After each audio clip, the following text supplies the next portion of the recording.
Hey everyone, welcome, welcome, welcome. So glad to be here with all of you. We're going to do our show. Again, sorry for the slight delay, but here we are.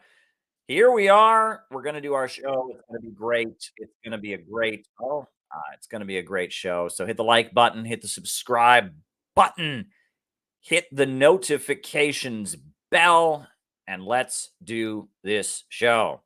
The American century. I say that the century on which we are entering can be and must be the century of the common man.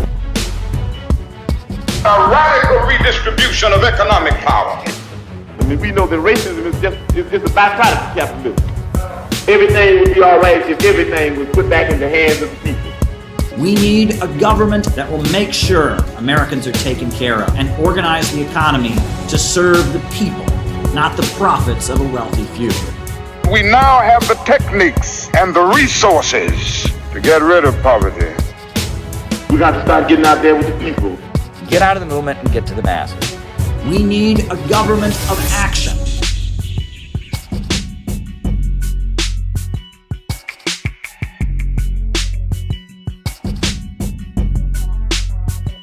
Welcome, welcome, welcome, everybody. So glad to be here with you. Oh, what a great night it is. And John, you're ahead of the game. You're ahead of the game. You sent me a super chat, and I'm already going to include that in my opening remarks. I've got plenty to say about it. So you're ahead of the game, John, but that's okay. We like it when people are ahead of the game because great minds think alike, and we are a collective community here. We're all on the same page. And yeah, so hit the like button, hit the subscribe button, hit the notifications bell. Make sure that you are subscribed. The algorithm has a weird way of unsubscribing people when they didn't intentionally unsubscribe. And, we don't get any breaks from YouTube. YouTube just banned our friend Lori Spencer, and we are not happy about it. We like Lori, and the reasons they gave are nonsense for doing so.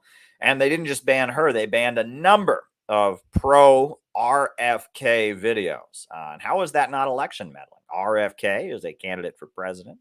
He's a relative of a former president. How is it that they can ban channels that support him? I mean, how is that not meddling in the elections? So, Lori, she's still on the U.S. Tour of Duty channel with Scott Ritter, but they shut her channel down. I mean, unbelievable. Absolutely unbelievable. I think she's in shock. Lori, wherever you are, we are praying for you. That is an awful thing that they did to you. That is absolutely downright awful. They banned you. They banned your YouTube channel. It's complete nonsense. And we are against tech censorship. I think that the nationalization of social media would make this then an issue of freedom of speech and make sure they couldn't do this kind of nonsense. It's really infuriating to see that. So our hearts go out to Lori Spencer, a beloved member and friend of our community who got very badly treated, very, very badly treated by YouTube. Really, really unbelievable. So yeah, here we are, folks. We are here. We're live on YouTube. We're live on the Rockfin. We're live on the Facebook. We're on Rumble. We are on Odyssey. Rumble and Odyssey come afterwards. It uploads afterwards. That's how we're doing things here. So hit the like button, hit the subscribe button, hit the notifications bell. Molly McGuire in the chat pointed out this is our 7th night in a row. Damn, we are on a roll, but we are going to keep marching ahead because it's always better to stream than not to stream, and the more you do, the more people watch. And, I'm on here. I'm not playing a numbers game. I'm on here to build this community. I'm on here because we are so special to each other. I mean, these streams are much more than just a guy talking into a microphone. We are a community. And I'm here with you, and I'll tell you, it has been one of those days. I have felt the allergies all day. My skin has been prickly, and my face has been warm, and I've been sneezing, and oh boy, it's been one of those days. I've been taking lots of Flonase, and oh man, it's been one of those days, but our community is still here, and you all are waiting for me, and I got plenty to say. So hit the like button, hit the subscribe button, hit the notifications bell, and let's have yet another great conversation tonight. Let's do it. Now, John is ahead of the game. He already sent a super chat in. But the way we do things is I give opening remarks. And while I give my opening remarks, at that point, I am writing down your super chats. I've already written John's super chat down, and I'm already going to touch on that in the opening remarks. But as super chats come in, I write them down. And then I do the roll call. We find out who's watching, names and locations. We find out who's on the other side of the camera. And then from there, I answer super chat questions for the rest of the night. That is how we roll. That's how we do it. That's the format of our 3-part show. Sometimes there's a musical interlude in there. That's how we do the show. So if you have something you want me to talk to you about, by all means, send me a super chat. Do what John has already done, and I will write it down. And that's the way we do it. Tonight, for my opening remarks, which I'll just jump right into, I am going to react to 3 different clips, and they are all of prominent political women. Prominent political women. 3 women. 2 of whom are a bit more prominent than the other one, but all 3 I consider prominent. 3 women that are very outspoken, 3 different political perspectives, and all 3 of them saying things I more or less agree with, to be honest. I mean, I don't agree with every detail of everything that all 3 of these women say, but the thrust of what you're going to hear them say, I agree with. However, these are 3 women that I mean, if they ever got stuck in an elevator today, it would be, if they ever got stuck in an elevator, these 3 women, it would be the talk of, it would be the best sitcom ever made. I cannot imagine. You want to talk about the odd couple? This would be the odd trio. And it is 3 women who would never probably speak to each other. They are so goddamn different from each other. And I agree with all 3 of them to some degree. However, they all 3 probably have strong disagreements with me on a number of issues. So 3 different women. And those women are 1, Tulsi Gabbard, 2, Marjorie Taylor Greene, and 3, Sunsara Taylor. We are going to watch short clips of presentations from Tulsi Gabbard, Marjorie Taylor Greene, and Sunsara Taylor, and we are going to react to 3 different speeches from 3 different women from 3 different wings of the political spectrum. Tulsi Gabbard, former lieutenant colonel, former Democratic member of the House of Representatives, now is an outspoken anti-war activist, has hosted for Tucker Carlson. Marjorie Taylor Greene, a MAGA Republican in the House of Representatives, and she is ultra-conservative, ultra-Republican, Trump supporter. And 3rd, Sunsara Taylor, who is a member, a spokesperson for the Revolutionary Communist Party of Bob Avakian, the ultra-leftist Maoist sect. All 3 of them have something worth reacting to. And I agree pretty much with what most of them say in their remarks. So we're going to start with Tulsi Gabbard. We love Tulsi Gabbard here. Here's Tulsi. We're going to put Tulsi Gabbard on. This is a recent video on Tulsi Gabbard's YouTube channel. So here we go. Today, we get so that the existential threat because of a nuclear threat or nuclear weapons. So whatever they deem, for any reason, to be an existential threat will give them the authority to be able to deploy these nuclear weapons. The fact that we have these pundits, these talking heads, these government officials discussing the prospects of nuclear war as though it is something that can be won is shocking and extremely dangerous. Ronald Reagan had the most famous and most important statement after he negotiated some of these non-nuclear proliferation treaties, telling us very clearly a nuclear war can never be won and should never be fought, period. Things have only gotten worse. Things haven't gotten better since then. We have more nuclear weapons. They have become more sophisticated. A nuclear weapon would kick off a nuclear war that would destroy all of humanity. What she's saying is common sense. The idea of the USA escalating with Russia, Donald Trump ripping up the Intercontinental Nuclear Forces Treaty. I mean, we are much closer to nuclear war than we were throughout the Cold War. This is a very dangerous situation. Russia is not our enemy. China is not our enemy. And the idea of a nuclear confrontation is something we should all be very, very worried about, very, very concerned about. It's a bad idea.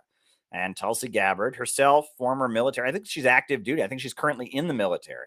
And she's raising the alarm about this, much like Scott Ritter has done. The military-industrial complex plays a major role in continuing to keep us in some state of war.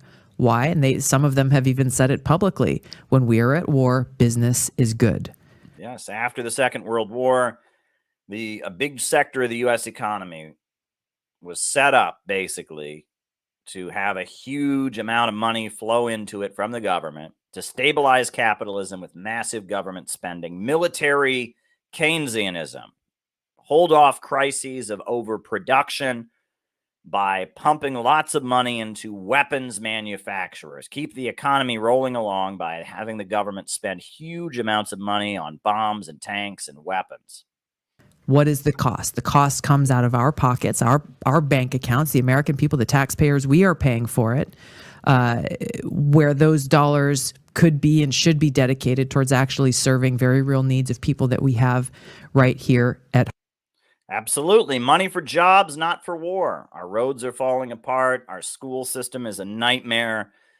Public services in this country are being cut. Food stamps was reduced. Barack Obama was the first president to ever reduce the food stamp output in the United States, reduce food to low-income families.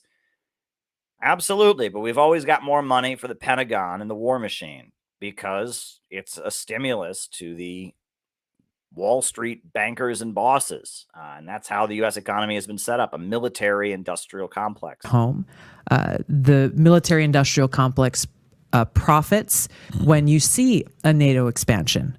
That because who are the people that these NATO countries are buying weapons from? They're buying the weapons from our military-industrial complex. When you look at the U.S. footing the bill for NATO, number one, we should be able to ask questions like, why does NATO exist? Why are we the ones who are predominantly funding NATO? Well, with the predominantly of funding of NATO comes the very same leverage we were talking about earlier. Getting these European countries to act not necessarily in their own interest, but in the interest of those in power in the United States is done oftentimes through the leverage of money. So when Trump is saying, hey, you guys got to pay your own way, pay the 2%, my gosh, pay the 2% of your GDP that the rules require. Common sense. Many of them didn't want to, but then what comes with that, and you saw recently with, I think it was Macron's visit overseas into China, largely saying the same thing to the European countries. Hey, we need to stop being vassals of the United States. We need to make our own decisions based on what's best for our countries and what's based in the best interest of Europe. The criticism he got for having the audacity to say, hey, we should act in the interest of our own countries says everything that we need to know about the power and the influence and the money that goes behind these decisions. So there's an economic cost, of course, to us and the American people in our country, and there's the cost that comes to our safety, our security, and our freedom. There you go. Tulsi Gabbard telling the truth about why NATO is expanding, telling the truth about why the U.S. leaders are escalating and prolonging the conflict in Ukraine. They will not let it be negotiated to a conclusion. Tulsi Gabbard, a military woman herself, telling the truth about the military-industrial complex and the danger of war. We love Tulsi Gabbard here. She is the most anti-war voice in the mainstream media, the most anti-war voice we've seen in mainstream politics, and she's critical of the escalation against Russia, and she is critical of the escalation against China. Tulsi Gabbard, she spoke up about Syria and the USA arming terrorists and extremists. She plays a very important role, and she's a really, really important figure. She wants peace on the Korean Peninsula. She wants to continue the negotiations. Tulsi Gabbard is very, very important. And, people speculate about why that might be. She is a Hindu. She's in a religious sect that's a breakaway from the Hare Krishna movement. And that religious sect has illiberal tendencies, is close with the government of Modi in India. And Modi is not solidly in the U.S. camp against Russia, and he's a little more neutral. And for whatever reason, Tulsi Gabbard, having been in Iraq herself and seen what these wars are about, and realizing that war was based on lies about weapons of mass destruction, Tulsi Gabbard is a vitally important anti-war voice. I think Tulsi Gabbard is amazing. We love Tulsi Gabbard. And what you just heard in that clip was her talking about the danger of nuclear war and the military-industrial complex that sees it as a great opportunity to make profits. Now, I will add, it's not only the drive of the military-industrial complex to make profits, it's also imperialism. It's also the fact that the Wall Street monopolists, the tech companies, the big oil monopolies don't want any competitors. The countries that get targeted are always countries that are lifting their people out of poverty and emerging as economic competitors, making their own steel, making their own computer chips and cell phones, exporting their own oil and natural gas. It's Wall Street wants the entire world poor. It wants to keep the world poor so that it can stay rich, so that it can stay on top. And that's the nature of imperialism. Imperialism is about holding back economic development and reducing countries of the world to captive markets, to client states, where the export of capital, the big banks and corporations based in Western countries, dominate the global economy. This is imperialism, the highest stage of capitalism, as explained by Vladimir Lenin.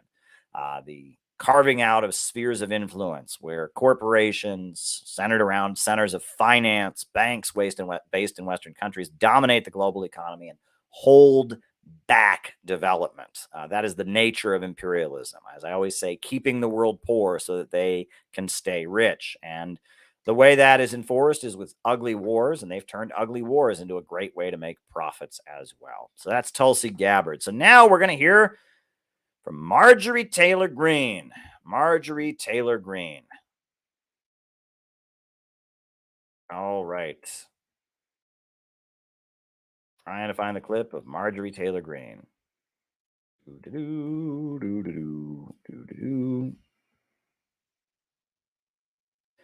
This was a recent speech given by Marjorie Taylor Greene on the floor of the U.S.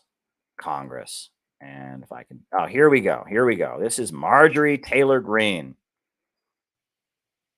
Thank you, Mr. Speaker. I rise today to provide a report to the United States House of Representatives that Americans support impeachment.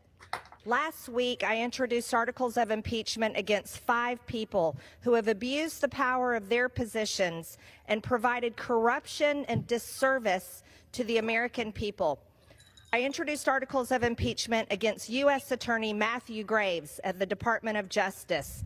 Matthew Graves refuses to prosecute 67% of the crimes in Washington, D.C., and abuses his office in a political pursuit who he deems political enemies, while persecuting people for January 6th, people who just walked through the Capitol. Yep, we now know that FBI provocateurs, police agents were heavily involved in making the events of January 6th go the way they did. Many of the people who went into the Capitol didn't do anything. They just walked through the Capitol because the police let them in.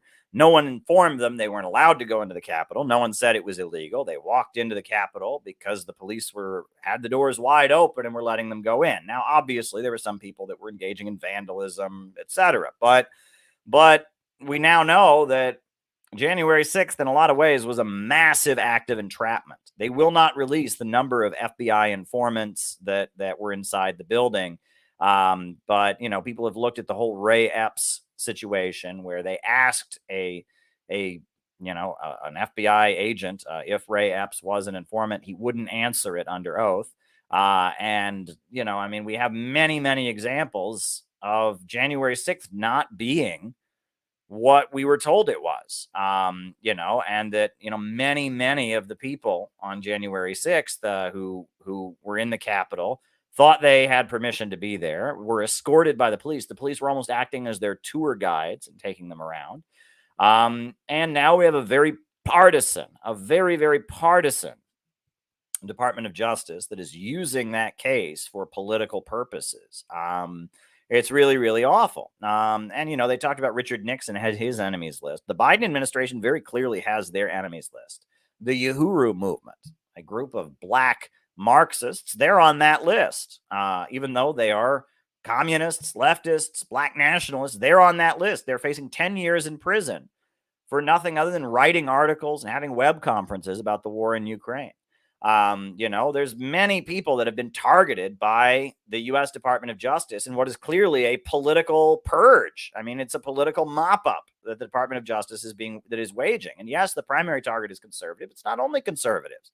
Again, Marjorie Taylor Greene is on here talking about this, but, the Uhuru movement that are facing 10 years in prison, they are not conservatives in any conceivable way. They are black Marxists, and they are facing 10 years in prison for allegedly spreading Russian propaganda, which is not a crime. Not a crime. And this is a scary time. And they are setting precedents now that people can be arrested for their political beliefs. People can be arrested. People can face very extreme criminal charges for a rowdy protest. They are setting the stage. They're talking about sedition. There were just some of these people from January 6th that were, convicted of conspiracy to overthrow, seditious conspiracy to overthrow the U.S. government because they had a protest and went into a building they weren't supposed to go into. All of this is very, very, very dangerous. Continue, Marjorie. Matthew Graves must be impeached. He should prosecute criminals in Washington, D.C. that commit all kinds of crimes every single day, not care about one day where people have already been arrested and are rotting in jail. I mean, I don't necessarily agree they need to be prosecuting, petty crimes like crazy, right? I'm not for a police state. I don't think they should be locking up homeless people for being homeless. I don't think, they should be arresting people for loitering or smoking a joint as they walk down the street, as much as I don't like the smell. So I don't totally agree with Marjorie there, but the political prosecutions, I mean, law is about enforcing the law in theory. It's not supposed to have a political bias. And the way this U.S. Attorney General has basically made it his mission to prosecute and imprison opponents of Joe Biden from the left and the right, that needs to be loudly opposed. Last week, I introduced articles of impeachment against FBI Director Christopher Wray. By turning the FBI into Joe Biden and Merrick Garland's personal police force, Chris Wray has made himself a lackey of the regime. Under Wray's watch, the FBI has intimidated, harassed, and trapped American citizens that have been deemed enemies of the Biden regime. All true.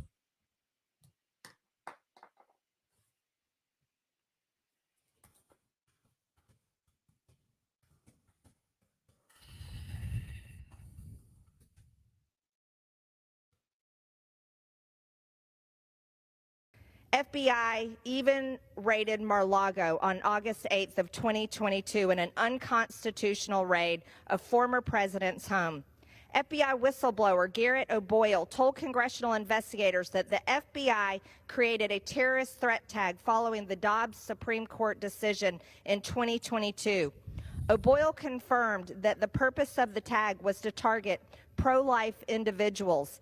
And now Wray has weaponized the FBI against his own agents. This is true. This is all true. I mean, I've been watching the hearings on Capitol Hill. I mean, I don't agree with a lot of the people who are being targeted. Obviously, I come from a leftist background, but the raid on Mar-a-Lago was completely unjustified. Donald Trump, as president, can declassify whatever he wants. He's the president. And we now know that Joe Biden had documents at his house, at his place, that he did not have the authority to declassify because he moved them there when he was vice president. We also know that, that they are explicitly targeting anti-abortion groups. They're explicitly targeting parents that are complaining at town halls. Again, these are all people I don't agree with, but it is very, very, very partisan. This is all very partisan. This is all serving the Bonapartism of the Biden administration. They are setting up an authoritarian low-wage police state where you can't disagree. And you'll notice they've created an atmosphere where people can't even tell the difference between the left and the right. You're with them or you're against them. You know, I'm a far left. I'm a communist, an anti-imperialist, a Marxist. I'm pro-choice. I am for abortion being legal. Doesn't matter, right? Because I am anti-war around Russia, because I don't, I don't go along with all of this check your privilege pronouns stuff. Because of that, people say I'm on the right. Nothing matters. You're right wing. You're with them or against them. And that's a dangerous precedent to set, because these people support World War III. These people support prosecuting the Uhuru movement. These people support torturing Julian Assange. And, we should just call this out for what it is. This is a partisan use of the American government against one wing. This is the ruling class fighting among itself. This is the process of capitalism in decay, Bonapartism. Brave FBI whistleblowers have been stripped of their salaries and their security clearances simply for coming forward and bravely telling the truth. FBI Director Christopher Wray must be impeached. Yeah, and also we know the FBI was going around before the 2020 elections telling people in the media and on social media companies not to share the Hunter Biden laptop story, even though it was true. They said, well, it looks like a Russian conspiracy story. They encouraged Facebook to suppress it. They encouraged Twitter to suppress it. And it was a true story, but they wanted Hunter Biden's dad, Joe Biden, to win the election, and they suppressed it. We also know that the FBI filed for a warrant to spy on Donald Trump, and they knowingly put false information into it. The FBI agent who did it committed a crime, according to the Durham report. This is blatant meddling by a policing agency into American politics. They are trying to determine the outcome, just like we see now YouTube suppressing Lori Spencer, our good friend, and because she supports Robert Kennedy and suppressing YouTube channels that support Robert Kennedy. We have the FBI, the intelligence agencies, the CIA deciding for us who's allowed to be considered a real candidate for president and who's not. And they are blatantly using their power to push the elections in one way or another. I mean, it's pretty awful.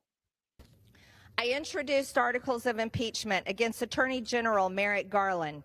Since Merrick Garland took over as Attorney General in March of 2021, he has completely weaponized the Department of Justice. The politicization of the Department of Justice has resulted in the persecution of the left's political enemies and a real two-tier justice system in America, including the Uhuru movement. By the way, they are facing 10 years in prison. The People's Democratic Uhuru movement. Garland has used the FBI as a personal police force for his boss, Joe Biden. The Department of Justice's persecution of Joe Biden's primary political adversary, Donald J. Trump, is anti-democratic. Raiding the former president's home for legally declassifying documents is a transparent violation of justice. Persecuting a declared candidate for president of the United States is nothing short of election interference. But not only that. They're doing it to Trump and they're doing it to RFK right now. Right? This is blatant election interference. That's what they're doing, right? The FBI has decided that they want Biden to win the election, even though the American people do not want Biden to win the election. From investigating parents who protest their local school boards to going after pro-life activists and Catholics, Merrick Garland must be impeached. What I want to tell the House of Representatives today is a Rasmussen poll was released just last week that 53% of voters in America, Republicans, Independents, and Democrats, support the impeachment of Joe Biden for high crimes and misdemeanors. 53% of American voters want Joe Biden to be impeached. Do you hear this number? It's not just Republicans, not just Democrats, not Independents. 53% of Americans who are voting want Joe Biden to be impeached. Why the hell is he running again? They didn't even ask whether he should be president again. At this point, 53% of Americans want Biden impeached. and he has the audacity to run for re-election. The only reason any president would run for re-election in a situation where a majority of the U.S. public want him to be removed from office before he finishes his term is because he knows the elections are there's no way he can lose. Let me just put it that way. Don't want to use language I could get in trouble for on YouTube. But when all the polls show that Trump would win the election if it was held today, when the majority of his own party doesn't even want him to run again, and now we have a poll, 53% of Americans want Joe Biden to be impeached. Something is deeply wrong, I just got to say, with the impeachment process, right? Bill Clinton got impeached because a woman on his staff and him had a fling, and he lied about it, kind of. And George W. Bush lied and got us into a war in Iraq, killed millions of people. He did not get impeached. And Barack Obama invaded Libya, killed thousands and thousands of people in the most prosperous country in Africa. He armed Al-Qaeda in Syria and armed terrorist groups. ISIS emerged because of Barack Obama's policies, a bloodthirsty terrorist group that's killed many, many Americans. And Barack Obama is fine. And then we have Donald Trump. Donald Trump gets impeached for making a phone call with Zelensky, for asking Zelensky about dirt on Biden, about Hunter Biden, or something on a phone call. And Donald Trump gets impeached because some protests happened on Capitol Hill as he was leaving off. Like it's weird. They can't impeach American presidents for anything bad they actually do. They impeach them for stupid things. Right? I think all of these presidents deserve to be impeached. Donald Trump should have been impeached for murdering Qasem Soleimani and wrecking the Iran nuclear deal, for destabilizing Venezuela, for his treatment of immigrants at the border. I would have been for impeaching Donald Trump for a real reason. But both of the times Donald Trump was impeached, it was stupid. I would have been for impeaching Bill Clinton for a real reason. If they'd impeached Bill Clinton for the way he went after the Teamsters Union and went after Ron Kerry because he unionized UPS, I would have been for that. If they'd impeached Bill Clinton for killing the Iraqi children with sanctions, I would have been for that. If they had impeached Bill Clinton for NAFTA, the way he sold the American working class down the river in order to make money, I would have been for that. But they impeached him for this stupid sexual affair with a consenting partner that was just stupid, that they questioned him for hours until they could get him to lie about it. Stupid. Right? And Bush didn't get impeached. All the, the torture and the wiretapping and the lies and the outing Valerie Plame. He outed a CIA agent because he disagreed with her. Do you remember that? There was a CIA operative, Valerie Plame, who was speaking up against the Bush administration. So they just leaked that she was a CIA operative and violated, law. They basically, violated law and revealed that Valerie Plame was a CIA agent. And, that was totally fine. No impeachment. I mean, it was like, nothing happened to the Bush administration. Obama is giving guns and weapons to Al-Qaeda, is giving guns and weapons to the people who attacked us on 9/11, is arming Islamic terrorists and extremists, all Al-Nusra Front and Al-Sham and all kinds of Wahhabi terrorists in Syria to overthrow the Syrian government. Then among those terrorists, a group emerges called ISIS that is one of the most vicious, brutal terrorist groups we've ever seen. But, he gets a pass on that, right? I mean, this is pretty shocking. It's pretty shocking. But we continue. I introduced articles of impeachment on Joe Biden last week because of the national security crisis at our border. I also introduced articles of impeachment against Secretary Alejandro Mayorkas for failing to do his duties to secure America's border. But he's only doing the bidding of his boss, Joe Biden. At 5 p.m. yesterday, I released a survey simply on my social media asking, do you support impeachment? Okay, that doesn't mean anything. All right, if you make a survey on your Twitter, that means nothing. I'm sorry. She shouldn't include that in her speech. This is not relevant. 8,600 people responded, and that was just from 5 p.m. last night. And that doesn't matter. Like, she should not include that in her speech. That's a bad look. You got limited time on the floor of Congress, Marjorie. Don't tell us about what people voted on your Twitter poll. That's just stupid. 77% said yes, they support impeachment. Yeah, but how do you know? I mean, how do you know the algorithm made it show up in their feed? Like, that's just a stupid thing to say. You're wasting your time. Like, no one cares. No one cares about what people voted on your Twitter. Twitter polls are fun. They're fun. But they're really, other than, unless you're like trying to like poll your fans on what kind of clothes you want to wear or like what kind of content you should make, unless you're like, I mean, they have no relevance on policy. Just saying. Only 23% oppose. And if anyone's read the comments on my Twitter account, you know for sure it's not just Republicans that follow me. Oh, shit. I mean, come on. Like, oh, it's not just Republic. It's still a stupid poll on your Twitter, Marjorie. Come on now. Joe Biden has deliberately compromised our national security by refusing to enforce immigration laws and secure our border.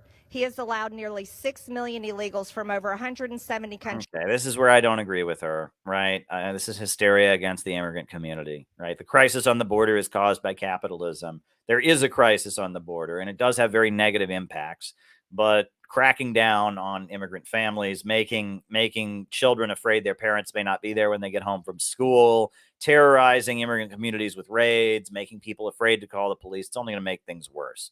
So I don't agree with this part. I think she's just dead wrong here. Again, is there a problem? Yes. Is immigrant workers existing in the shadows and getting paid less than minimum wage a problem? Absolutely.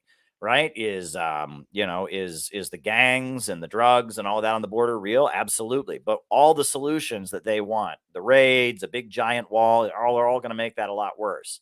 Right? It's going to strengthen MS-13. It's going to strengthen the criminal organizations. It's going to make immigrant communities afraid to cooperate with law enforcement against them. It's going to force communities into the shadow. It's going to make it harder to come into the country. So you have to get smuggled in by these criminal gangs. Like, come on, Marjorie. Come on now. You were doing good there. I agree with you about the partisan use of the Department of Justice by the woke fascists. I'm with you. But this part is just dumb. To invade our country. He has caused approximately 1,700% increase in border encounters in just one sector of our northern border. Under his reign, there have been approximately 1.4 million known gotaways who have evaded U.S. authorities. He has allowed fentanyl, the #1 killer of Americans between ages of 18 and 45, to overwhelmingly flood into our country and kill. That's true. There is a big drug problem. I mean, the heroin addiction that's spreading throughout the Midwest. I mean, it kills a lot of people. Over 300 Americans every single day.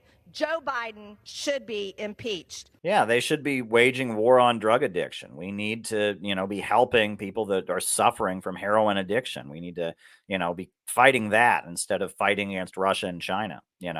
300 Americans a day dying from opioids. That is the crisis. Russia hasn't killed any Americans, but fentanyl has. Opioids have. And no, fentanyl is not because of China. That's a whole nother issue, but there you go. In my district alone, we have had an increase of 350% of fentanyl murders. Gentlewoman's time has expired.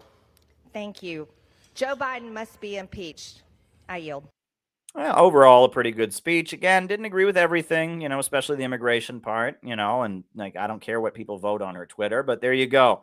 And now this third woman, folks may not be familiar with. This is Sunsara Taylor of the Revolutionary Communist Party.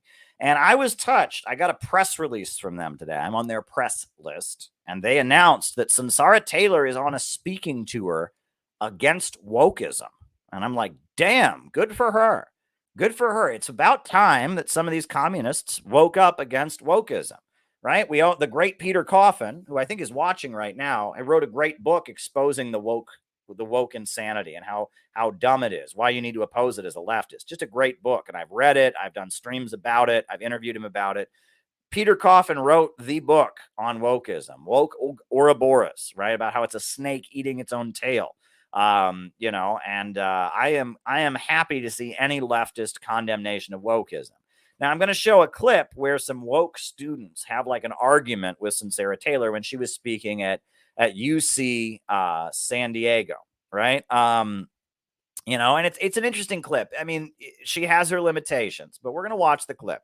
But go and read Peter Coffin's book. If anyone has qualification to talk about wokeism, if anyone really takes it apart, it's Peter. Peter does great. And yes, Peter, we're glad to have you here. This is a tremendous contribution you made.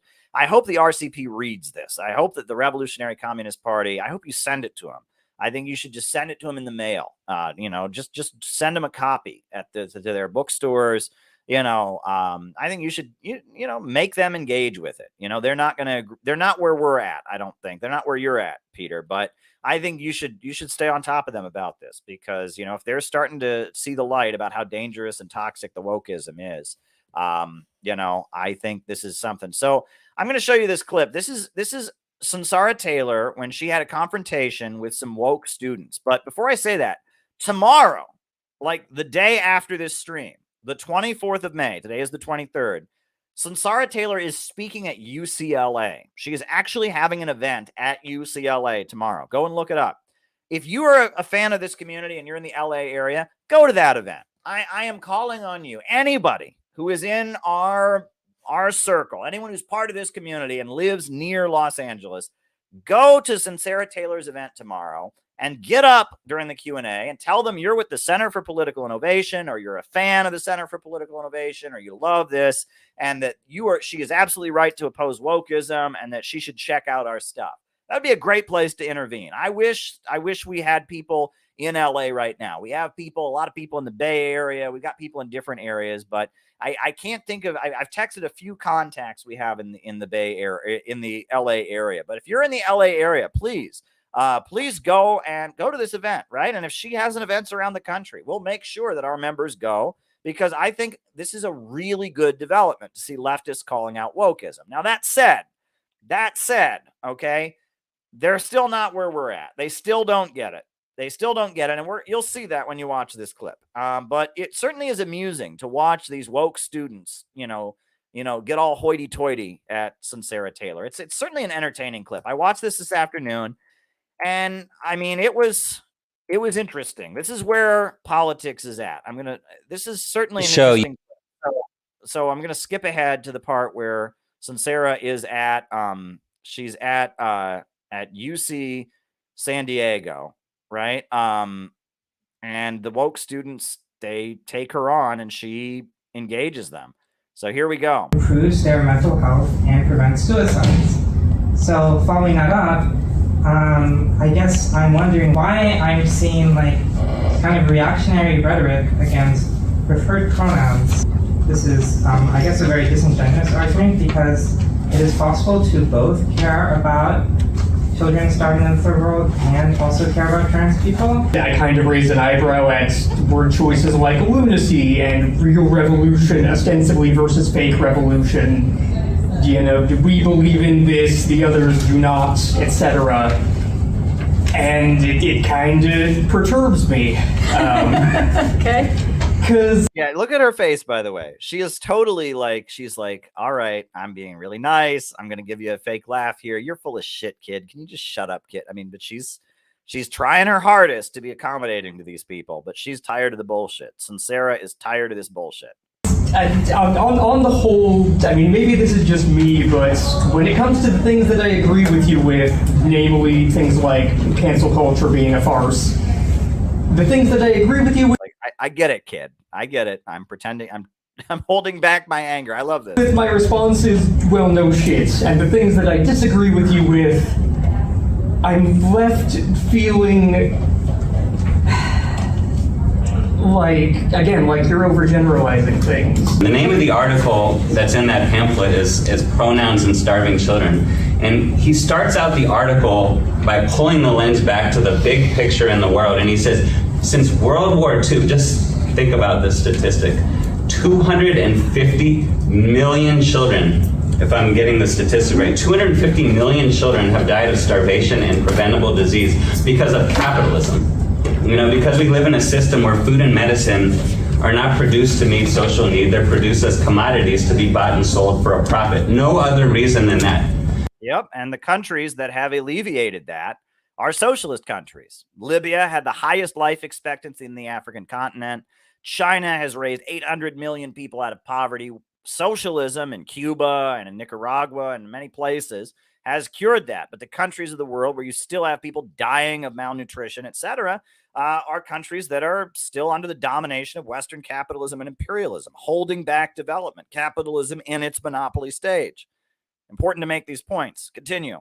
If someone lined up 250 million children up with... It's season 2. It's 350. 350. If someone lined up 50 children up against a wall and shot them one by one in front of you, everyone would say, what a fucking barbaric system. Like, let's get together and stop whoever's doing that from doing it. But literally, millions of children every year are dying of starvation and preventable disease for no other reason than the fact that the system is dominated by a tiny class of capitalists and enforced by police and military.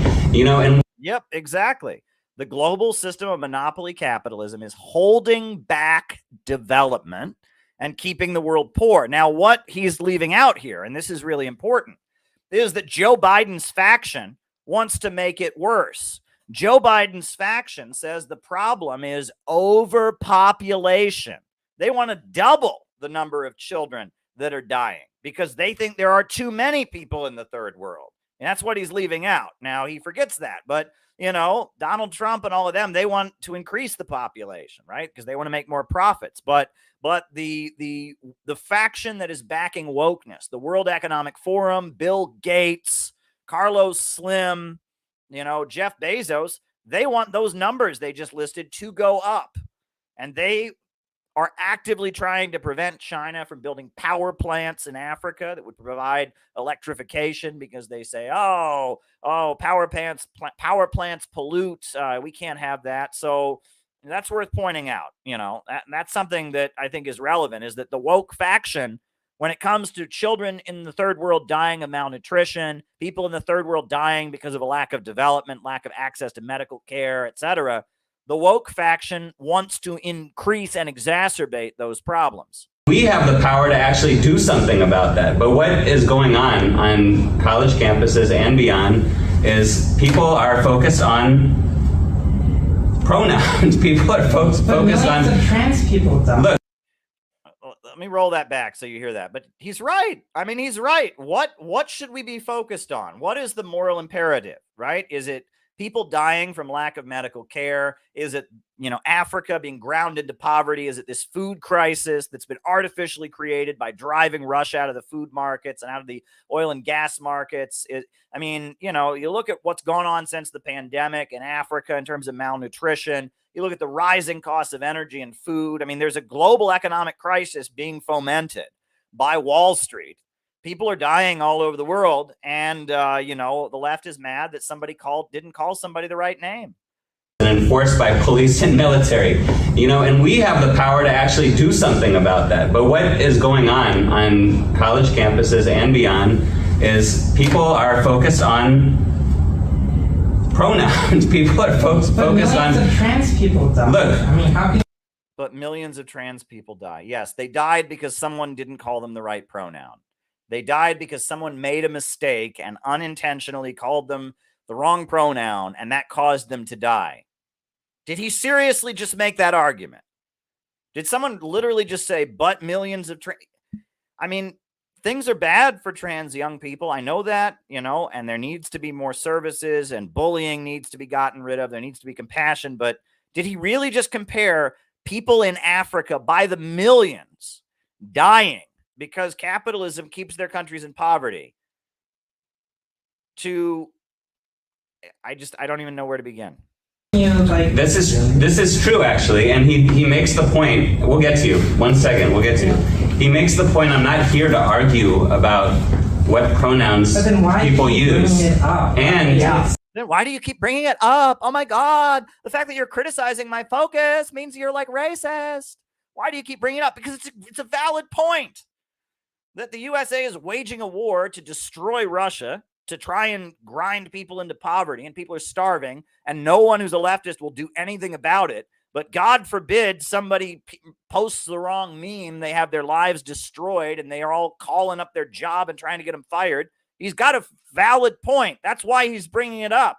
is that you guys are not actually fighting against the wars. You're not actually fighting against the low-wage police state. You're fighting against working-class people who do the wrong thing and don't play by your stupid woke rules. That's why he's bringing it up. It's a big problem. You guys are cowards. You're bullies, right? You're more interested in attacking weak people, working-class people who maybe didn't go to NYU and get the proper education than you are in fighting Joe Biden, than you are in fighting Jeff Bezos and the rich. You target people that are smaller than you, people that don't have the education that you have, people that don't have the access that you have, people that don't have the woke politics that you have, and you let the system off the hook. It's a big problem. Yeah, that's why he's bringing it up. And I wish more people would bring this up because it's a big fucking problem. And in the quote that Sunsara read earlier, Bob Avakian made very clear that the attacks on trans people should be like vigorously fought. But look, all the obsession with identity, this is what we're talking about. We're not just talking about, the phenomenon here is not just people wanting to use their preferred pronoun. I'll use whatever pronoun people want us to use. Right, he's not an asshole, right? If someone wants one pronoun, he'll do his best to remember to use it, right? To be respectful. It is horrific, the suicide statistics among trans, something like 50%. There's no argument. Absolutely, right? There's no reason to be an asshole. We should oppose bullying. We should oppose discrimination. We should want people to get the proper care they need, want people to be taken care of, let people be who they want to be. Made against using preferred pronouns. There's an argument. Hold on. There's not an argument. You're not even saying against it. Hold on. No. That's Amon Bailey. No, it's not. There's an argument over the obsession with it, over the canceling of people. And you've got to believe people are being spit on for making mistakes. And people are posturing like that's doing a damn thing to change the world. You are completely right that the culture and the acceptance of trans youth and trans people overall has everything to do with their mental health. But let's be real. If we want to end this horror for trans people, for queer youth and queer people as a whole, for women, for the 8 billion people on this planet who won't have a sustainable planet, we need to overthrow the system. And yes, people can do both. Pay attention to pronouns and to the 350 million starving children. Yes, they can. But let's be honest. Where do you see anything, and I have to say, to your idea that, revolution, the things I agree with, no shit. Where do you see anybody in this country fighting to bring this system down, to overthrow it so we don't have... Yeah, there's no class struggle ideology. No one's talking about building a working class movement to seize the means of production. All we hear is just a bunch of woke and all Republicans are Nazis and oh my God, women's sports and yeah. And she says, everything that he hears that he agrees with is no big deal. Yeah, it is a big deal because no one talks like legit communists anymore. She's being way more accommodating than I would be. Okay. I might have sounded like her 4 or 5 years ago, but my patience has run out, right? She's being way more accommodating than I would be. I'll just tell you that much. 350 more children starved to death and the planet set on fire. Where do you see that happening? I do not see people doing both. If we did, there wouldn't be that article. What you see instead is people thinking they are doing something, but it's precisely the cancel culture, the teardown culture, the you messed up an identity, the you be quiet and follow me because of my oppressed identity. That is not changing the world. That's playing around. She's absolutely right. It's a way that these people can feel they accomplished something. Instead of fighting the system, they fight Joe Bob, who's wrong. They fight Joe Bob, who said the wrong thing, did the wrong thing. And in a lot of cases, Joe Bob didn't even do anything wrong. Joe Bob just became a target because for whatever reason. It's easier to fight random dude who did something wrong than it is to fight the system. And these wokes are bullies, right? Bullies never pick on anyone their own size. They target somebody who's not in a position to fight back. They're cowards. They're too afraid of getting arrested and going to jail like the Uhuru movement. They're too afraid of getting their heads busted in. So they go after Joe Bob and they let imperialism and capitalism and the low-wage police state off the hook. And it pisses me off. And there is no argument. A Band-Aid compared to really healing. Yeah, it's true. And there is no argument. I will say, you're saying it's disingenuous.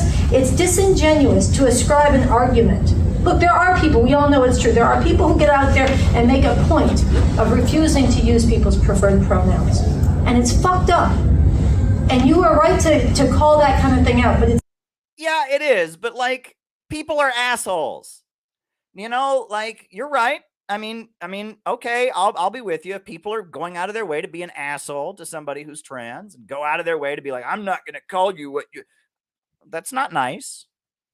But like, people are not nice, folks. I mean, people call people names. People insult other people. People attack people on a personal level. I mean, it's not okay. I don't condone that kind of behavior, but I mean, is that comparable to 350 million children dying because of lack of access to medical care because of capitalism and imperialism? I mean, you know, I'm against bullying of any kind. I'm against people being assholes. But like, does she have to say this? On what planet do you have to even explain this? People being insensitive and rude is not the same as genocide. People being insensitive and rude is not the same as mass death from malnutrition and poverty. Like, why?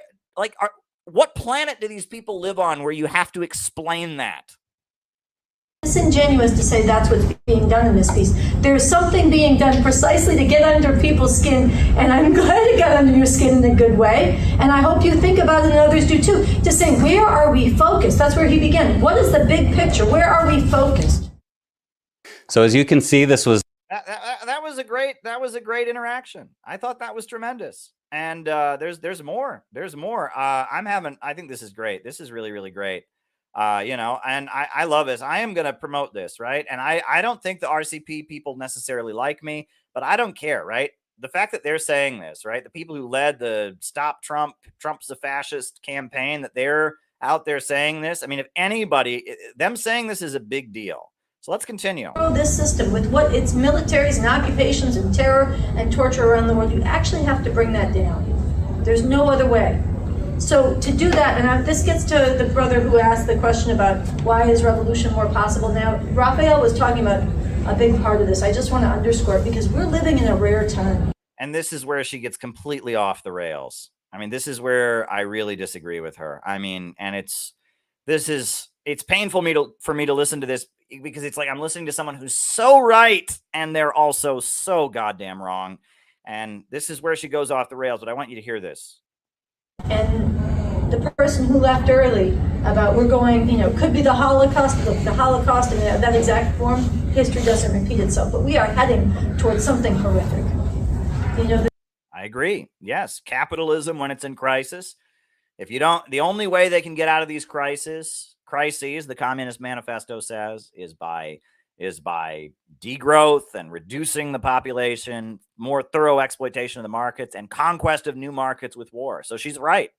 This system is heading toward a major catastrophe, Holocaust-like events, wars, etc., to try and save their system.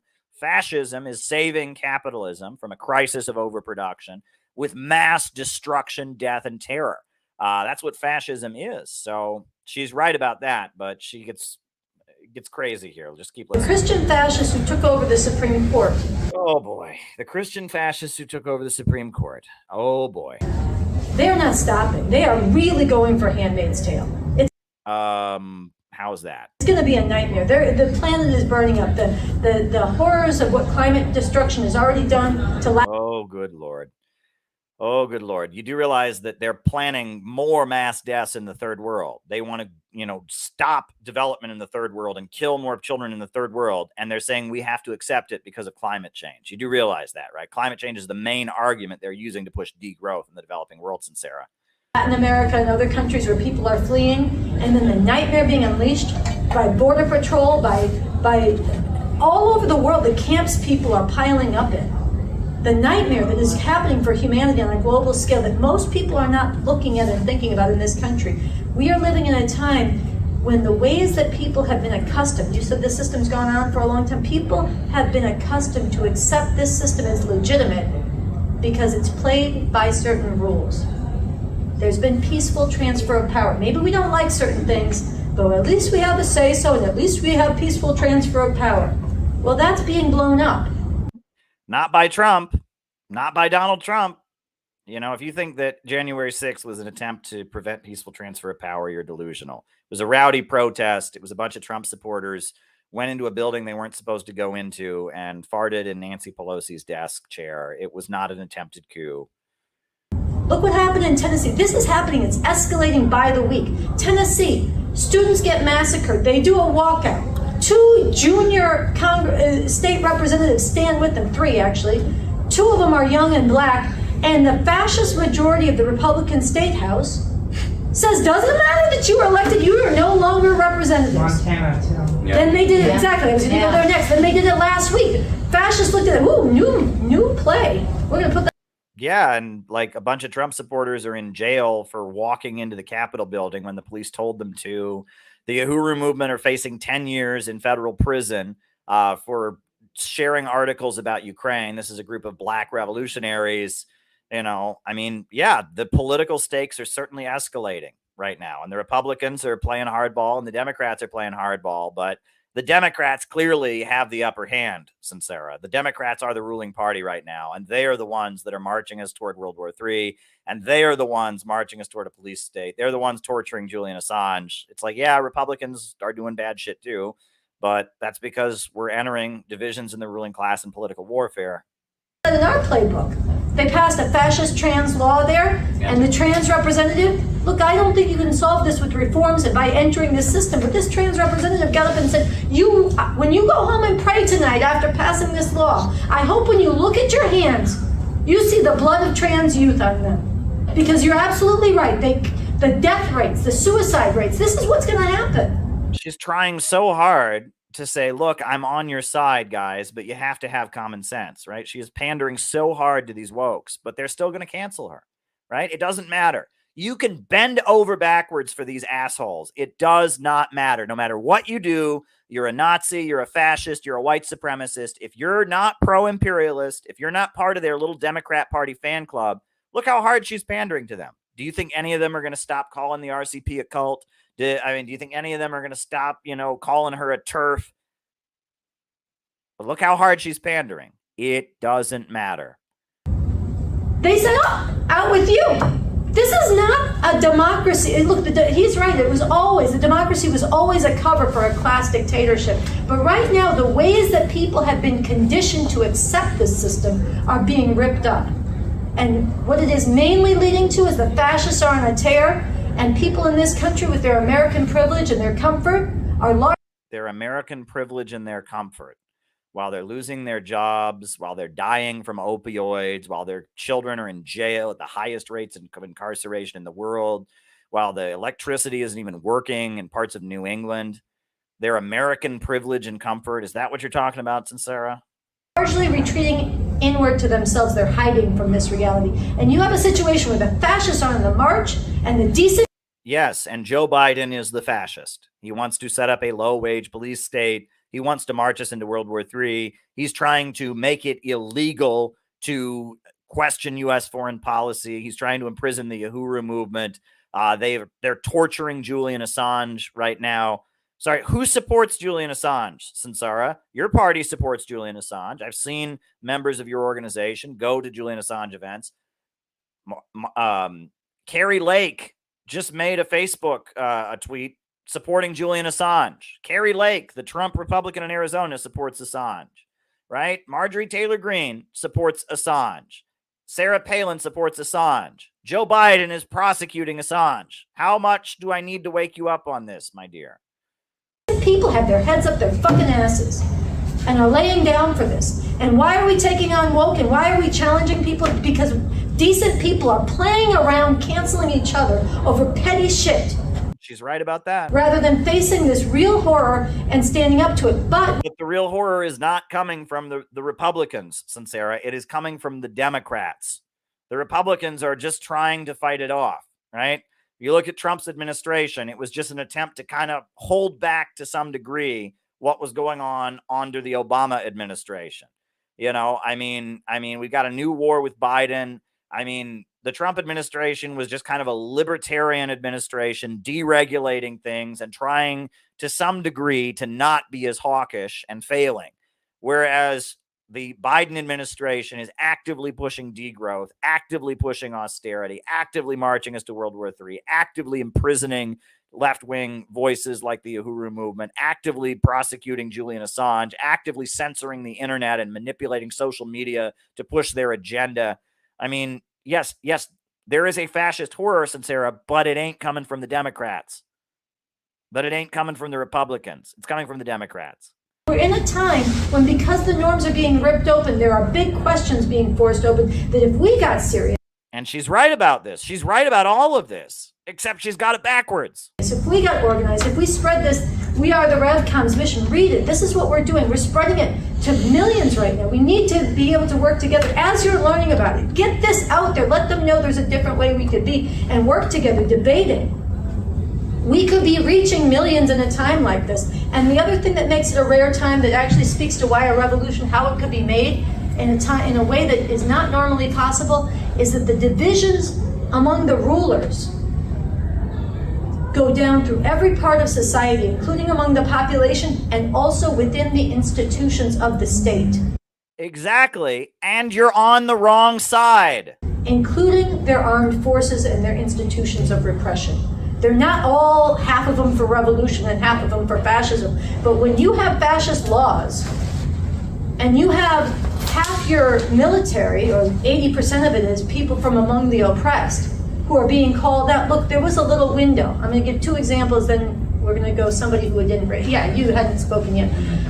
During 2020, it's very interesting, and this is an indication of what makes this a unique time. When the National Guard was called out to Washington, D.C., and the U.S. military with the Black Hawk helicopters in D.C. so Trump could walk across and pose in front of the church, a lot of those National Guard are Black, Latino.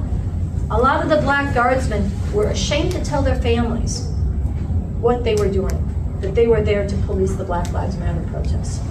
And you see how even their own armed forces, during Vietnam, the armed forces split apart.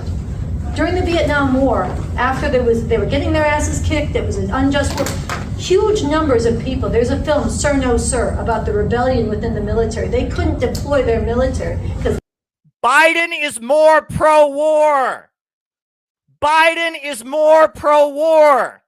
Trump wants to cut off aid to Ukraine. Biden wants to send more weapons to Ukraine. How can you invoke the anti-war movement? The Democrats are more pro-war. Like, how can you say this with a straight face? Oh my God. Seriously. The Democrats are more pro-war. You're invoking the anti-war movement. The Democrats are more pro-war. The soldiers who would refuse to fight in the war would be Republicans. Oh my God. How hard is this to understand? Who did all this? The soldiers that were anti-war. What candidate have they donated overwhelming to? Ron Paul. Ron Paul. Oh my God. Have you not listened to anything? All this fascism crap that you're repeating, Trump's a fascist, everyone's a fascist. That's what they're saying about Putin to justify World War III. That's what they're saying about China to justify World War III. That's what they said about Gaddafi. That's what they said about Assad. Oh my God. My God, she can be so right. She's right about everything except she's on the wrong side. If there were a civil war in the United States between the Trump supporters and Joe Biden and his administration, what side do you think Russia would be on? What side do you think China would be on? What side do you think Iran would be on? What side do you think Cuba would be on? What side do you think Nicaragua would be on? What side would the people of the world be on? What side would the majority of Africa be on? How can you say this? You are supporting the more pro-war, the more pro-fascist police state wing, the more pro-starving the third world wing of the ruling class. You know, Trump is awful. I'm not a conservative. I'm not a Republican, but the section of the ruling class that you are supporting is the more dangerous section. They are actively talking about starving and depopulating the third world, Sunsara. They want more weapons. Marjorie Taylor Greene is more anti-war than any Democrat. This is infuriating. You're invoking the anti-war movement to tell us that we should support Biden in a divide in the ruling class. Biden's more pro-war. Panther Party leaders, because other anti-war leaders were more popular than the president among the military.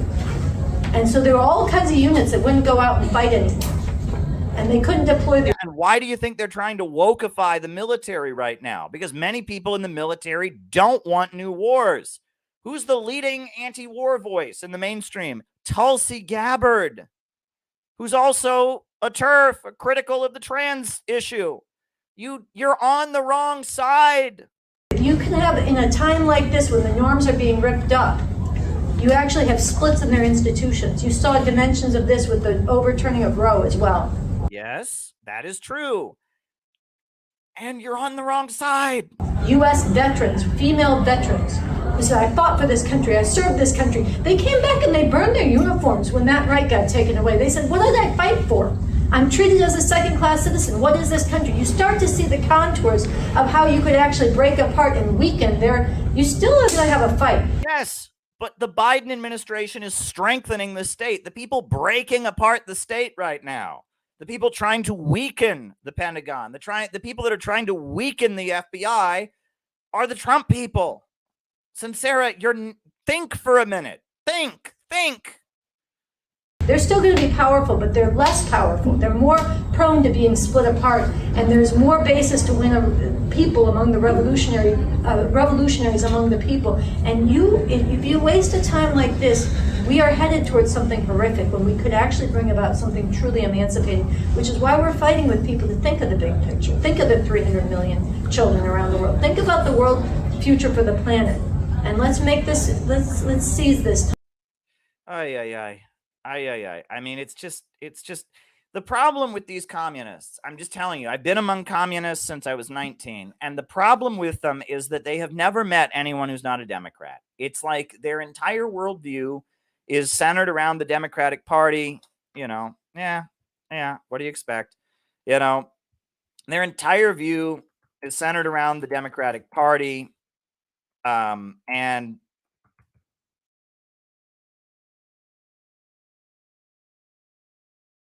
they don't understand. They don't understand that this notion of the Democrats, the Republicans are always the main danger. Maybe the Democrats don't fight them hard enough. That narrative has to be gotten rid of, right? That's the way the left has talked since the 1950s, right? It's always the Republicans are the main danger, and the problem with the Democrats is they don't fight the Republicans hard enough. That narrative needs to be gotten rid of, because at this point, the Democrats are more in favor of police state repression. The Democrats are more in favor of shutting down dissident voices. The Democrats are more in favor of wars and military interventions.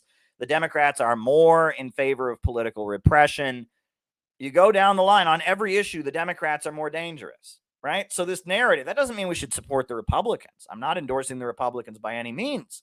But this narrative where leftists, communists, Marxists, anti-imperialists, we always say that the Republicans are the main danger and the Democrats are frauds because they don't fight the Republicans hard enough. That's not how politics works anymore. You need to get rid of that narrative. And in fact, it's going to be hard and difficult, but the lower levels of capital that tend to be aligned with the Republicans, the folks who back Ron Paul, the folks who back Tucker Carlson and Tulsi Gabbard, those folks eventually are going to have to recognize that it is in their economic interest to do business with Russia and China. And they're going to have to form and enter some kind of united front with the working class against the big monopolies and the imperialists. And it's not easy. And we're not there yet. And they wouldn't do it at this point. But we're heading toward that kind of escalation. As I said before, if there was some kind of civil war in the United States, God forbid, because we do not want that by any means. We don't want that. But if there was a civil war in the United States, if you're an anti-imperialist, what side would all the anti-imperialist countries be on, right? If there was a Biden, Kamala Harris civil war versus a Donald Trump, Tucker Carlson civil war, what side do you think the colonized world would be on? I think it's pretty obvious. I think we all know the answer to that. And if you call yourself an anti-imperialist, if you're genuinely concerned about that 350 million children, why would you align yourself with the people who want to prevent them from getting electricity, with the people who say building power plants in the third world, is not allowed because then the poor people will breed and it'll ruin Mother Earth? They don't get it. They really, really don't get it. That the Democrats are becoming the mainstream party of imperialism, and you're either with them or against them. And the other thing is, no matter how hard she panders, and I saw Peter in the chat saying, I wish I could talk to this person. We need to talk to her, right? If anyone's watching this in the LA area, go to the event tomorrow. Go and tell her how much we at the Center for Political Innovation would like to talk to her. And don't think there's much hope there. I've been in communist circles for years. RCP is not fans of me and vice versa. But, you know, the fact that they are coming out against wokeness, that they feel so strongly about coming out against wokeness that they're having events like this, that's a big deal. And we should try to get in on some of the action. We should send our people to those events to represent us, right? If you're in the LA area, I would encourage you to go to the event tomorrow. Be very polite. Don't disrupt or anything, but during the Q&A, repeat some of what I've said here, right? And record yourself doing it, right? Because we need to open this dialogue, right? What Sunsara and all of them need to understand is you will never please these people. Last summer, the RCP was doing exactly what woke progressives are supposed to do. They overturned Roe versus Wade, and Sunsara and all of her friends were going into churches and disrupting and having big protests, and Sunsara was standing next to AOC with her microphone protesting for Roe versus Wade. And so what did MSNBC do? Did they say, wow, well, we don't agree with communism, but it is sure good that you were out there protesting for the right to an abortion? No! The Intercept ran a hit piece on them. Yahoo News ran a hit piece on them. Vice ran a hit piece on them. They announced to everybody, oh no, this group that's been protesting around this thing we agree with, you know, Roe versus Wade, you know, in support of abortion rights, they're all a bunch of cultists. They're crypto red-brown fascists. They're brainwashing people. They like Stalin and Mao, who's kind of like Hitler. They went after them. You will never please these people. The woke fascists, they equate all anti-imperialist countries with the Nazis and with Donald Trump. They march. They literally march with pictures of Donald Trump and Stalin and Mao, and Donald Trump with hammers and sickles behind him, right? They think all illiberalism is Nazism, and they are out to defend the liberal order and silence and cancel and harass and destroy the lives of anybody who gets in the way of the liberal order. They think if you like Stalin, if you like Mao, that you're the same as Donald Trump. They think Donald Trump is bad because Donald Trump is like Mao. So if you call yourself a Maoist, you can't be with these people. And a lot of the people who support Trump, they don't know it. What they want from Donald Trump is Mao. They want Donald Trump to have 5-year plans and build up the economy. They want Donald Trump to end the wars and bring the troops home. They want Donald Trump to fight for the working class against the capitalist bosses. They don't know that yet. They don't have the language for it yet. But if you listen to Trump's quantum leap speech, a lot of Trumpism is the longing for a government of action to fight for working families. But politics in America has gotten so weird and confused, they don't know that. Right? And that means we have to go out and do our job. And that means we have to just go out and teach Marxism and raise a transitional program.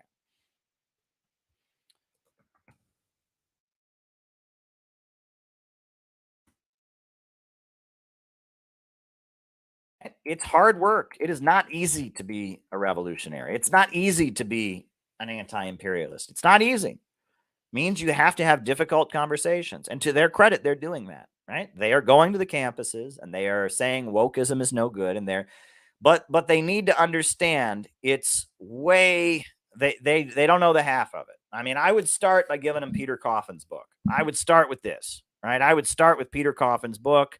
But I'd have Sunsara on here anytime to discuss this issue with her. Doubt she would come on, but she's welcome to come on anytime. And I encourage people, go to her events.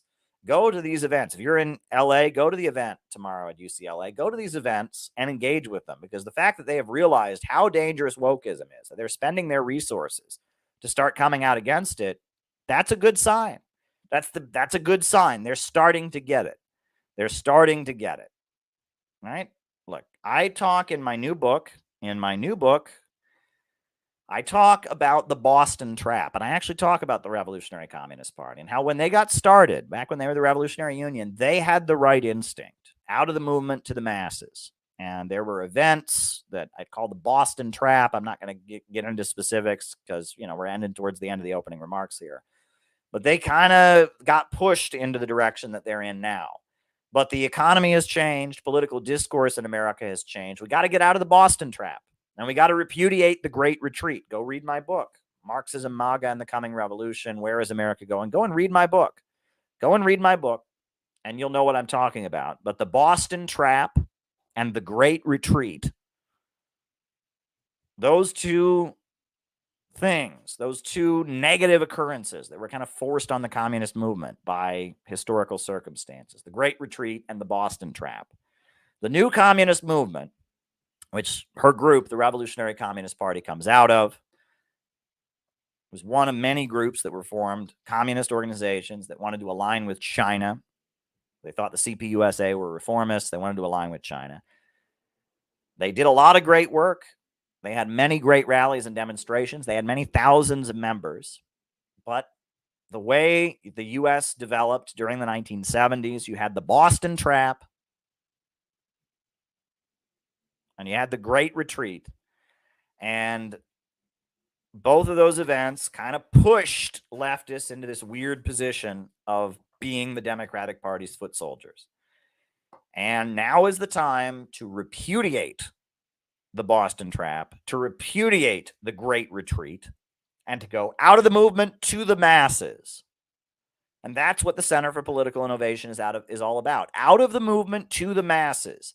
Out of the movement to the masses. Dare to struggle, dare to win. That is what we are all about. I'll quickly tell you about both of those things, right? In my book, in chapter 4 of my book, I talk about how in 1974 in Boston, there were these racist riots that were happening. And it was against school integration. A lot of white working class people in Boston didn't want their kids to go to school with black people. They were racist. And so they were rioting against busing. It was awful. But the Black Panthers also opposed busing. The Black Panthers wanted black schools for black children. The Nation of Islam, a lot of black nationalists were against busing. And on top of that, the forces supporting busing happened to be some of the wealthiest forces, the Ford Foundation and the liberals, the wealthy liberal think tanks. So under those circumstances, the Revolutionary Communist Party made a mistake, which was a mistake. And they admit they made a mistake. People make mistakes. They made a mistake and they supported the anti-busing riots. They said, well, we can oppose busing and say communism is the answer, not busing. And we can somehow recruit the white working class people that have joined these racist riots. Big mistake. Big mistake. They made the mistake. They supported the racist busing riots. Well, obviously, they screwed up. They fucked up. That was wrong. But then the memo got sent out. They realized they made a mistake. The whole left attacked them for making this mistake. And then the memo got sent out. That's what happens when you don't go along with the mainstream left. That's what happens when you don't follow the Democrats. You can never support anything right-wing. If something's labeled right-wing, you're not allowed to support it. Look what happened in Boston. And based on a mistake. They were coming from a good place. They had the right instinct. They said, we see what the liberals are doing. We don't want to go with them. We see what the black revolutionaries are doing, what the Nation of Islam, what the Black Panthers are doing. We want to be with the black revolutionaries. And we see that these are working class people who are rioting against busing, and we want to recruit them. They had the right instinct. They said, we want to be with the black revolutionary movement. They said, we want to be with the working class when they're in motion. We want to be against the ruling class liberals. They had the right instincts. They made a mistake, and they supported the racist busing riots. Big mistake. But because they made that mistake, and because that went so badly for them, that created this mindset among communist and socialist groups that you can never be against the liberals and with the broad masses of the people. You always are defending the liberals from populism. Trump supporters are not racist anti-busing rioters in Boston. A lot of Trump supporters are just working class people who want jobs and healthcare and education. They want better schools in their communities. They want better jobs. They want to end the wars. They're the kind of people we need to be talking to. We shouldn't be tailing them. We shouldn't be, telling them they're right about anti-immigrant bigotry or anti-Islamic bigotry. But it is the working class people, black and white and Latin and Asian, who are supporting Donald Trump. That's who we need to be talking to, because they're the ones that are mad at the establishment. But this Boston trap has led to communists thinking, oh, we can never support anything right-wing. We can never go against the liberals. Big thing. We got to repudiate the Boston trap. The second thing we got to repudiate is called the Great Retreat. 1978, the U.S. economy tanked under Jimmy Carter. The U.S. economy tanked. And the U.S. economy had been pretty good since World War II, but it was the biggest economic downturn since the end of World War II. And so a lot of these communist groups, not just the RCP, a lot of these communist groups, the Communist Workers' Party, the October League, the Progressive Labor Party, they said, well, now the American working class, their living standard is going down. So now is the moment they're going to listen to us, right? And so they did a lot of crazy adventurous stuff. The Communist Workers' Party challenged the Ku Klux Klan to a fight, and the Klan showed up and shot 5 of them and killed them. It was called the Greensboro Massacre. It was a horrendous incident. The RCP, they decided to do some crazy stuff. They did May Day 1980, this crazy, radical ultra-left demonstration on May 1st where they burned the American flag and got in fistfights with American workers.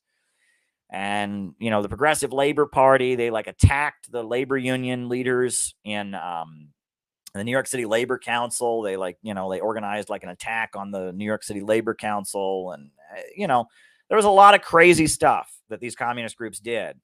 And the result, it didn't work because the American working class, their standard of living had been very high and had been rising.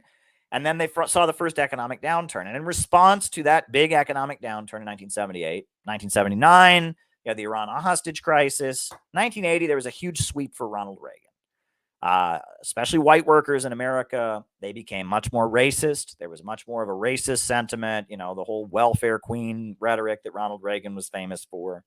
There was much more pro-military right-wing sentiment. And based on that, all the communist groups said, okay, average Americans are just racist. Average Americans are bad. Average Americans are right-wing. They're no good. You can't talk to them. They'll beat you up. They're fascist. They're racist. They're never going to become communists. And so there was the Great Retreat. The RCP at that moment declared that most workers in America are bourgeoisified. That's one of their teachings, right? That most workers in America are bourgeoisified. They're bought off. They're not revolutionary. Right? Other communist groups went into the labor union bureaucracy and hid, or they started just campaigning for the Democrats. There was the Great Retreat. Well, that was 1979, was a really long time ago. And since that time, the working class in America has gotten way more racially integrated. Right? There's a lot more integration racially. You don't have white neighborhoods that don't want any black people to come in. I mean, you have that a little bit, but not like you once did. Right? There's a lot more racial integration now. There's a whole new generation of young people who really, really don't want to hear about racism, really kind of have an understanding that racism is a bad thing, right? And on top of that, the living standards in America have been consistently dropping. And Bernie Sanders, who ran for president calling himself a socialist, got huge amounts of votes all over the country. A lot of Trump supporters voted for Bernie Sanders. So this idea that you can't talk to average Americans. Oh, you can't go to average Americans with communism. Oh, no, you can't do that. Average Americans are all Ronald Reagan supporters. Yeah, they were in 1979. That was 50 fucking years ago, folks. Out of the movement to the masses. Out of the movement to the masses. These are generals fighting the last war. That's what's going on here. Bob Avakian is fighting the last war. 1979, the height of his popularity when he was touring the country and going on national TV talk shows. It was true. Average Americans didn't want to hear it, etc. That is not how it is anymore. We must repudiate the Boston trap, and we must repudiate the Great Retreat, and we must go out of the movement to the masses, And we must win Trump supporters to communism. We must win people that are against the deep state and want to drain the swamp, that are against the wars, that are against the FBI, that are against the Silicon Valley tech monopolists and fascists, that support Julian Assange. We got to get them to see the problem is capitalism and imperialism. And I'm not telling you it's easy. It is not going to be easy because these people have been pumped full of the belief that it's all communism. All the stuff they're mad about is communism. Joe Biden's a communist. You know, China is secretly behind it all. We got a lot of hard work to do. But the wokeism is not fertile ground. The fertile ground is with the Trump people. And if you put forward a real economic solution, and if you make clear you're really against the police state and you're really against the wars, if you put forward real socialistic economic demands, a lot of Trump supporters will listen to you, right? The woke current is more pro-war, more pro-imperialist. They are more in favor of FBI repression. Out of the movement to the masses. Out of the movement to the masses. Out of the movement to the masses. That is what we need to do. There needs to be a shift in how communists operate in America. And I hope that this is the beginning of the RCP starting to figure that out, because things have changed a lot. Go read my book, Where is America Going? Marxism, MAGA, and the Coming Revolution. I talked about it with Kim Iverson. If you actually study the way revolutions happen, you actually study the divisions in the ruling class that exist right now, why they're fighting each other like they are, the economic foundations of these divisions, not the ideology. The ideology is just a smoke screen, right? There's actual ideological divisions. You'll understand that I'm right. And the conclusion I'm coming to is a weird conclusion.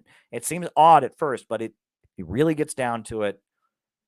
Donald Trump's supporters, deep down, what they really want from him is they want him to be Huey Long. They want him to be Fidel Castro. And Joe Biden, if you really look at what his economic program really advocates, it's a lot like what the Nazis advocated, saving capitalism with degrowth. So there you go. Very good. All right, I got some super chats to write down. North Korea. I think there was one I missed up top here. Let me make sure I got it. Yeah. Oh, no, I didn't. I didn't miss any. All right, very good. All right, so names and locations, folks. Names and locations. I'm going to call you all out as I see you. Names and locations.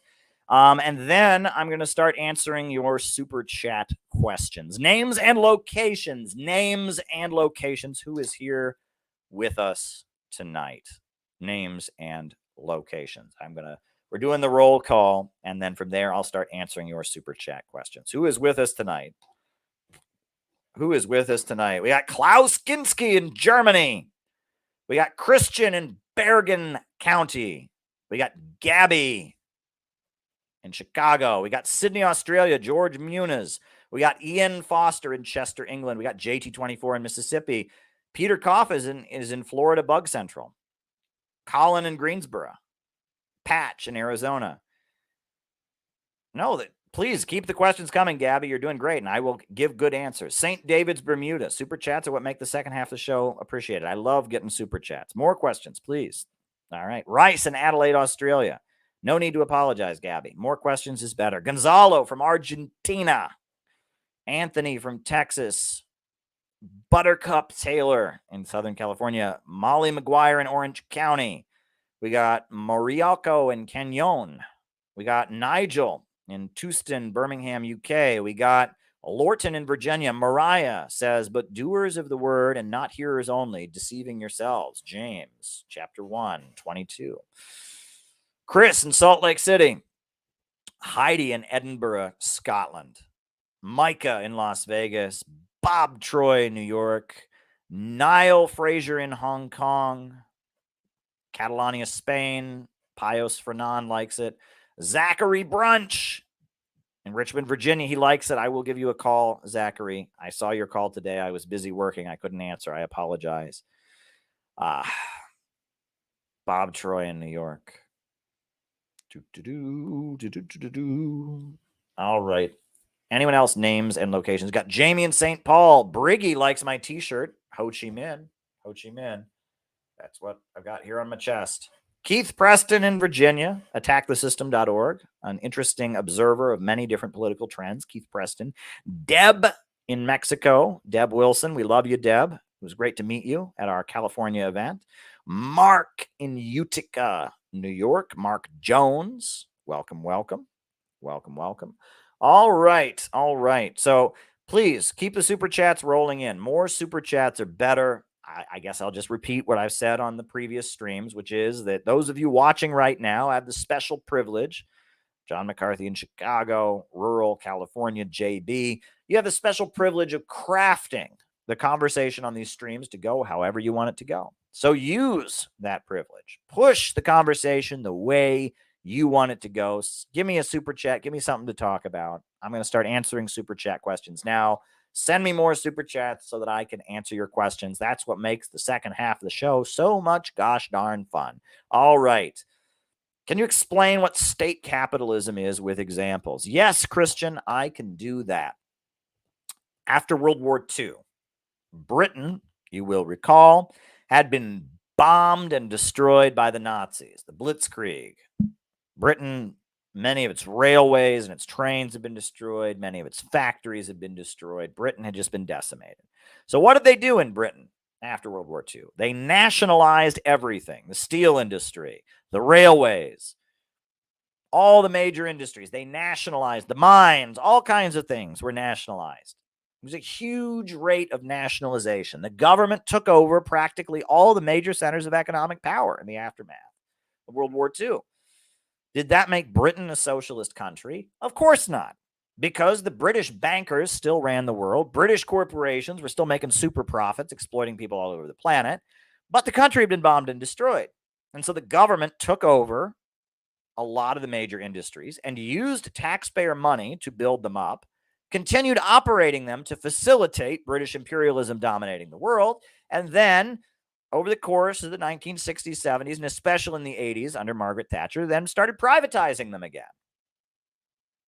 Britain was never a socialist country, but in the 1950s, the rate of state ownership in Britain was probably higher than it is in China right now.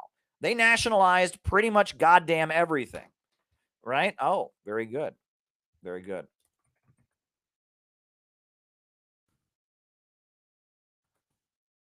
They nationalized pretty much everything in Britain in the aftermath of World War II.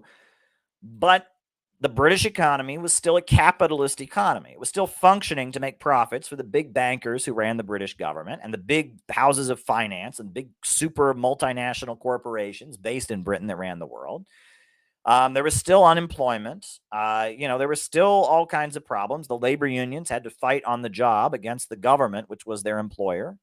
Right? It was still capitalism in Britain, but the government ran it. But it ran it on behalf of capitalists because you had special circumstances, which was, the whole country being destroyed in the aftermath of a big war. That's state capitalism, right? That is state capitalism. State capitalism is when you have production organized for profit, when you have the capitalist economic system, but the state is heavily involved in facilitating it. Another great example of state capitalism is Singapore today, right? Singapore, the government pretty much either owns or controls almost all the major centers of the economy in Singapore, but it's still a for-profit economy. There are 4 wealthy families in Singapore that the whole economy is set up to put money into their pockets. They're ultra rich, those 4 families in Singapore. And the government makes sure that no one can really compete with them. There's heavy amounts of regulation. It's almost like feudalism in a way that these 4 families have absolute power, but it's still production for profit. And the state doesn't exist in order to, raise living standards for the whole population, in order to control the means of production. It's just, it's just a situation where a few families own the government and use the government to maintain their monopoly and make money flow into their pockets. Another great example is Saudi Arabia. Saudi Arabia, again, the government in Saudi Arabia owns pretty much everything, right? There's a state monopoly on construction by the bin Laden family. All construction in Saudi Arabia is done by the bin Laden Corporation. Osama bin Laden's family, they run construction in Saudi Arabia. They're a private company. They're making lots of money off of it, right?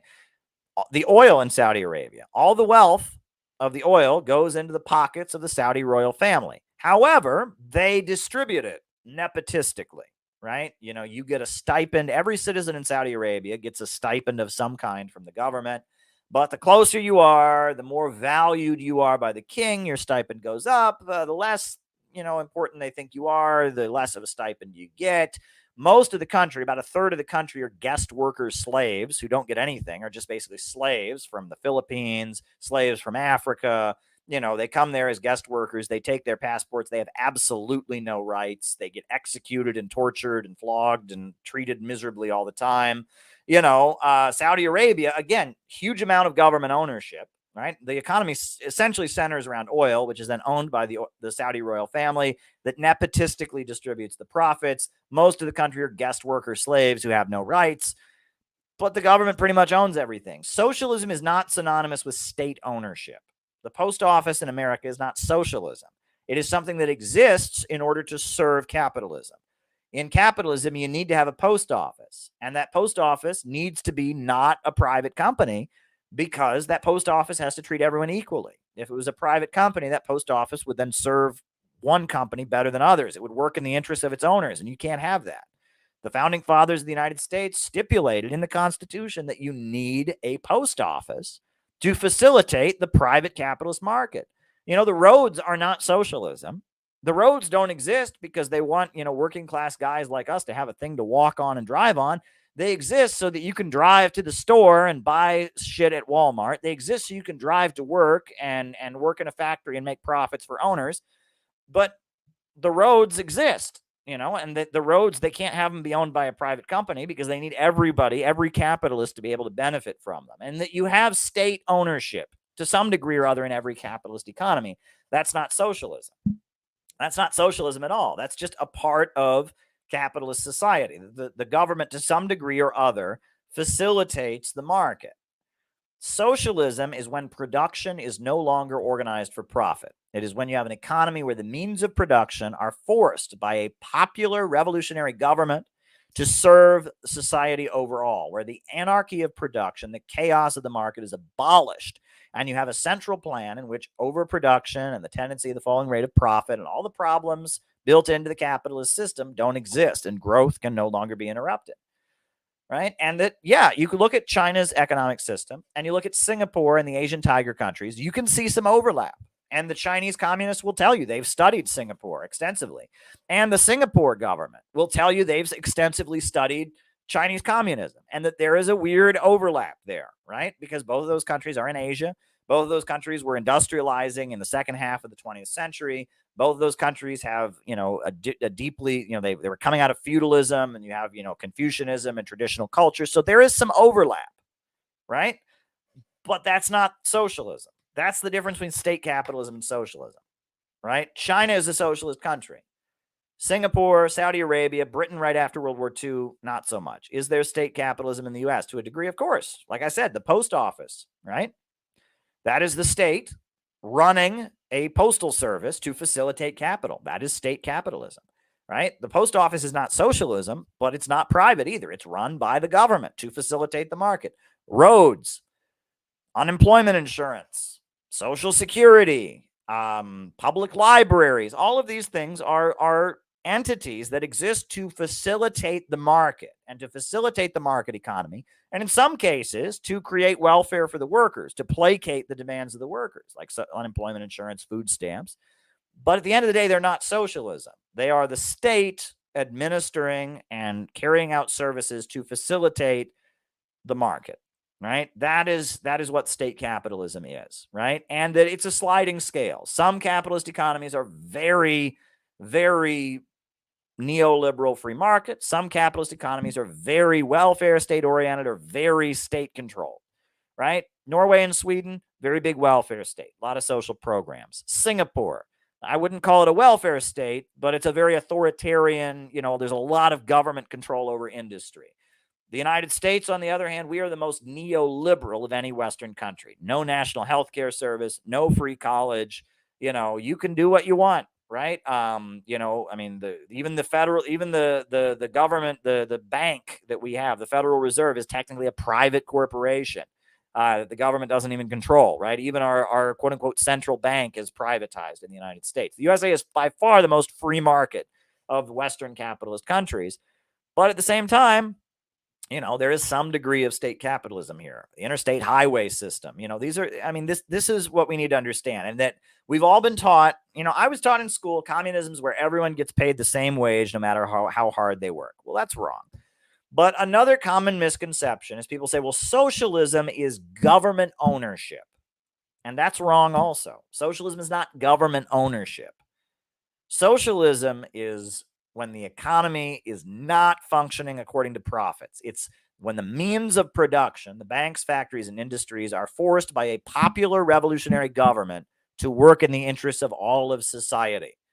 There's a government that comes out of a mobilization of the people, a revolutionary upsurge. You have like the Chinese Communist Party with 90 million members. You have Cuba, where you have committees to defend the revolution on every block and every neighborhood. You have Nicaragua with the citizens' power councils and the Bolivarian circles in Venezuela. You have an upsurge of popular power that brings to power a revolutionary government, and that government controls the means of production so that growth is no longer restrained and the anarchy of production is abolished. The banks and the factories, the major industries, a lot of them are public property, but some of them are private property, but all of them are forced to serve public good, to serve the people. That's what socialism is.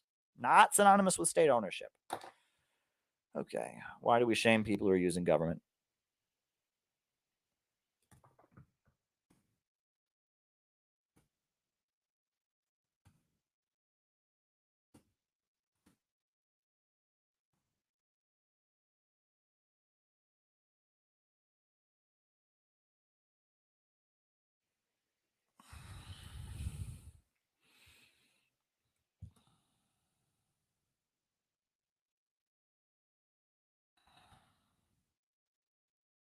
Very good question, Gabby. Very good question. All right. Why isn't the Black Lives Matter movement making more noise about the Uhuru movement? Good question. Good question. And you know what the answer is? Because the Uhuru movement are not Democrats. That's why.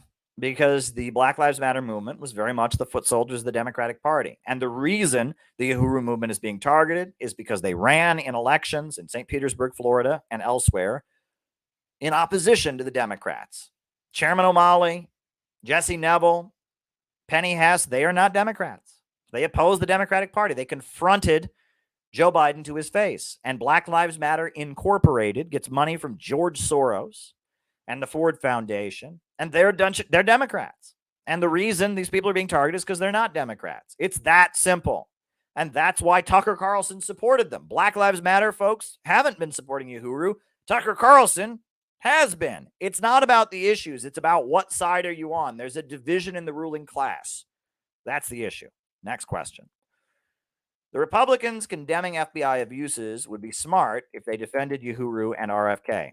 Absolutely. And the voices defending Uhuru so far have largely been Republicans. It's largely been Tucker Carlson, Glenn Beck, people like that who've defended the Uhuru movement. And it's been silence from the Democrats. Now, RFK, let's see if they defend RFK. That would be strategic on their part. It's clearly rigged against RFK. The fact that they banned Lori Spencer's channel, that infuriates me so much. She is an amazing friend of ours.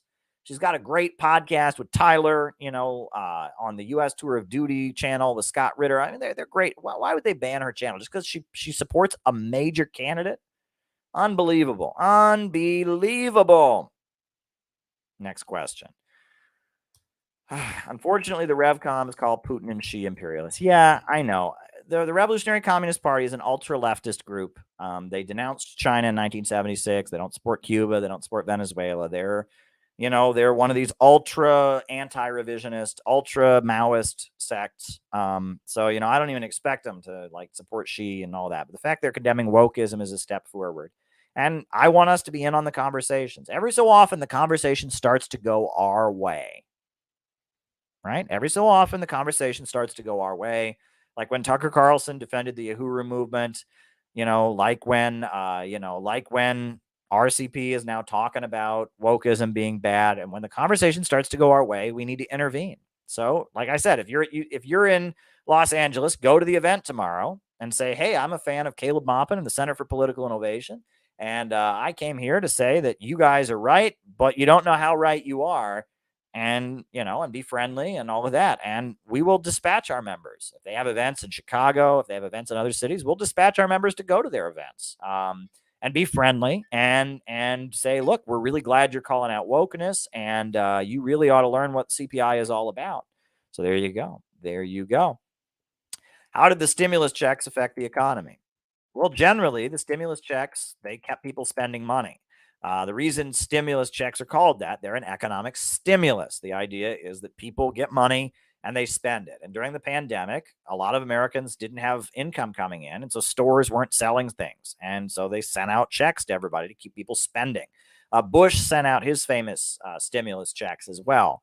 That's a thing they do every so often, is they send out a stimulus check, and it's to keep the public spending. It's Keynesianism. If you give money to ultra rich people, they put it in their bank and it just sits there. You give money to average working people, they spend it on their rent, they spend it on food, and they spend it, and it stimulates the economy. They have more spending power. Ultra rich people, they get money by having money, right? So they only really invest their money if they can get a return on their investment. If they don't get a return on their investment, the money sits in the bank and gradually depreciates over time because of inflation. However, average people, you give them more money, they spend it, right? That's why Keynesian economics, to some degree or other, giving working people more spending money tends to have a good impact on the economy. So there you go. In the short term, not the long term. Any good books about communism in North Korea? Yes. Many good books on that topic. Let's see what we got here. First good book on communism in North Korea. This is one that I have on my shelf. This is a good one. It's called Korea, Division, Reunification, and U.S. Foreign Policy by Martin Hart Landsberg. This is a great book about the Korean Peninsula, etc. The other book that I would recommend is called it's called North Korea, Another Country, and it's by Dr. Bruce Cummings. Dr. Bruce Cummings is the most well-respected scholar of Korean history in the United States. He lives in Chicago, and he is a scholar of Korean history. He's been to North Korea many, many times, and he wrote this beautiful, beautiful little book called North Korea, Another Country. He also wrote a book called Korea's Place in the Sun. And he's pro-North Korea. He's not a Marxist. And he actually says he thinks that North Korea is more of a corporatist state. He doesn't consider it to be a Marxist government. But by Dr. Bruce Cummings, he wrote North Korea, Another Country, which is a very humanizing look at North Korea. Another good book. This is a good history. It's called Everyday Life in the North Korean Revolution by Susie Kim. I would recommend this book as well. This kind of goes over the transformation of North Korea as they were becoming a socialist country during the aftermath of the Second World War. Everyday Life in North Korea by Susie Kim. I would recommend this book. And I would also recommend another book that is online here. It's called In North Korea by Anna Louise Strong. I love Anna Louise Strong. She's probably one of all time, Anna Louise Strong. She's up there with like William Z. Foster,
I'm back, folks. I'm back. Yeah, internet went out again. Lovely stuff. Lovely stuff. I'm back. Here I am. Communism in North Korea, called In North Korea. Strong is one of my most favorite writers of all.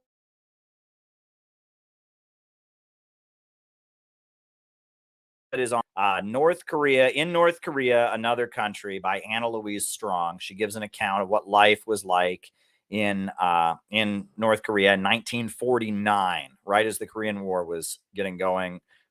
It's a really beautiful book, In North Korea by Anna Louise Strong. So there you go. I recommend that book as well. So there we go. Now, the next question is to remind people that Saturday is a national day of action for the Uhuru movement.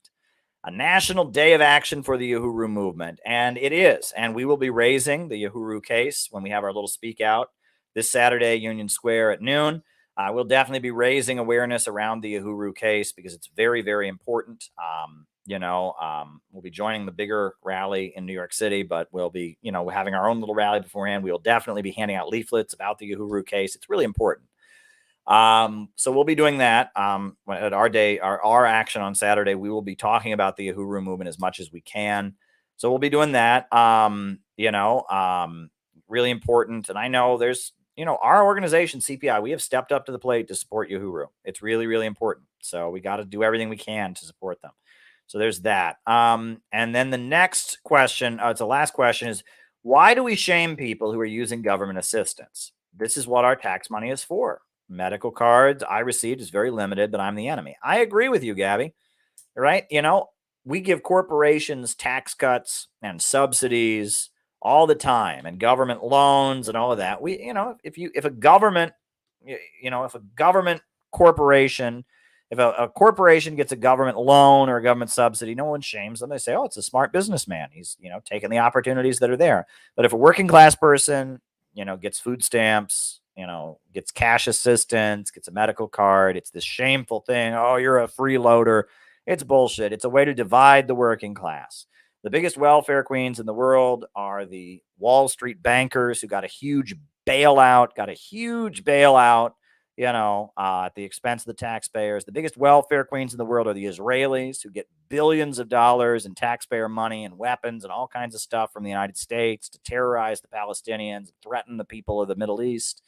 The biggest welfare queens in the world are the Pentagon contractors. We don't need all the weapons we buy from them, and we buy them at astronomically, ridiculously overpriced rates, and we continue to pour more money into the military-industrial complex. Shaming working people who get some food stamps to feed their kids, get some Section 8 so they can keep a roof over their head. It's a bad part of our culture, and it's a holdover from that Ronald Reaganomics era where it's like, this idea that we should hate sections of the working class. It's a bully culture. It's just like these woke people that can't stand up to MSNBC, can't stand up to Facebook and Twitter, can't stand up to mainstream media. Version of that. They can't stand up to mainstream media. They can't oppose the military, the war makers, but they can get mad at some working class mother who's trying to feed her kids. They can get mad at some poor person who gets food stamps. It's so easy to take your anger out and blame somebody who has it worse off than you, right? It's so easy to target some person who is a low income person, who is somebody who doesn't have any power. It takes no courage whatsoever. If Mike Tyson went and beat up a 3-year-old, would he start going around like a hero? Like, yeah, I got him. It's like you're a professional boxer. You just beat up a 3-year-old. That's what these wokes do. They target working class people. They target average working people who they said the wrong thing. They have some backward ideas, and they walk around like, yeah, we got them. We're all rich kids. We went to NYU and Harvard, and we got Google on our side. We got them. Oh, shut up. You know what I mean? And it's the same thing, the Reaganomics version of it. It's much older, right? The woke stuff got going fairly recently, but in the 80s, that was Ronald Reagan's whole thing. He was going to stick it to those poor, low income women with children. It's like, ooh, you got them. You know, ooh, I mean, you know, it's so heroic, right? You know, this rich Hollywood actor who's a major political figure in the United States. He's going to fight, you know, low income mothers. He's going to fight, you know, low income people in Appalachia. It's really, really sad. It's really, really sad. Does central planning exist in state capitalism? I mean, to some degree, yeah, there's attempts at it. I mean, in regular capitalism, there's attempts at it, but it's not successful, right? I mean, the capitalists plan their corporations, right? You know, Walmart plans a lot of things inside of Walmart in order to maximize profits for its shareholders, right? Amazon plans a lot of things. They plan how to get their warehouses everywhere, how to get all the stuff delivered. I mean, there's an element of planning in capitalism, but why is the planning carried out? It's carried out in order to maximize profits for shareholders. That's why. So, you know, I mean, there is planning in capitalism by capitalist corporations to make profits for themselves, and perhaps to some degree other on the government to help facilitate the market overall. Yeah, you know, but that's different than socialist planning. There you go. And they don't call it central planning because it's not planning for the entire economy. You're planning to facilitate for capitalists, or within the capitalist corporation, you're planning your corporation. Central planning is when you plan the entire economy, right? Is when the entire economy of a country is planned. So there you go. That is the difference. That is the difference. I hope this was helpful. The 7th night in a row. Will I be back tomorrow night to do 8 nights in a row? You'll just have to see. Tune in. You'll find out. Bum, bum, bum. Right? This is wild. I like talking to all of you. You know, this gives me something to do. Doesn't resolve the anarchy of production, says Peter Coffin. He gets it. Go read the Woke Ouroboros book. Go read the Snake book. The Snake-Pilled Snake book by Peter Coffin. Great stuff. Great stuff, right? Sunsara Taylor is just catching up with Peter the Coffin. Peter Coffin. Right, Peter the Great. You know, hey, we're rolling ahead. Will I be back tomorrow night? Will it be 8 nights in a row? I don't know. You'll just have to find out. Depends how I'm feeling tomorrow. Today, the allergies were nuts, out of control. Why is it so goddamn cold? Seriously, right? It is almost fucking June, and I wake up and the wind is blowing outside, and I have to put on a jacket to go outside, and it's bright and it's nice and it's springtime. It is the end of May. It's May 23rd, and I had to wear a goddamn coat outside because it's cold. Give me a break, right? My body, the allergies, it doesn't appreciate this. I've been sniffing the Flonase all day, and I've been, you know, grimy and allergy-y. Hopefully tomorrow the weather is much more sensible. My body is in a better state of being, and I am back streaming with all of you in a much better mood because, yeah, I mean, this is stupid. Come on, man. I mean, are we supposed to? Well, I could make a global warming joke. That would be cliche, right? You don't want to be that old guy who's like, there can't be any global warming. It snowed yesterday. Global warming is communist. Trying to cut my profits. You know, we don't want to do that. We don't want to sound like that. So I'm not going to make those jokes. But yeah, the weather. And to be fair, climate change people always do say that a sign of climate change is the weather becoming more erratic.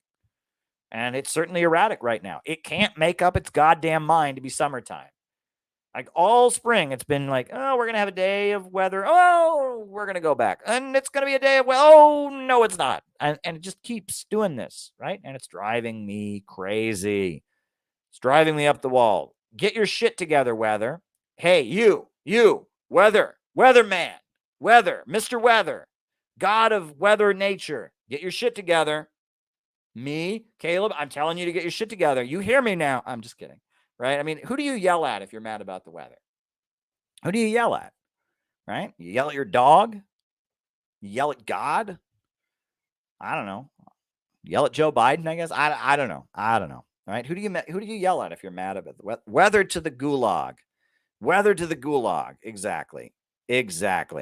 Right? I am hoping that I wake up tomorrow and I'm energized, full of energy, and I'm back on here hitting you with 8 out of 8. We're just going to keep marching ahead because we have something special. There is nothing like this community. There is nothing like this community. go and read my new book, Where is America Going? Go and watch the amazing documentary about our conference that we just had. Peter made this amazing documentary about the last CPI conference. It's really good stuff. Go and watch it. We're doing great stuff here, folks. I'll be back. Putting on the closing music.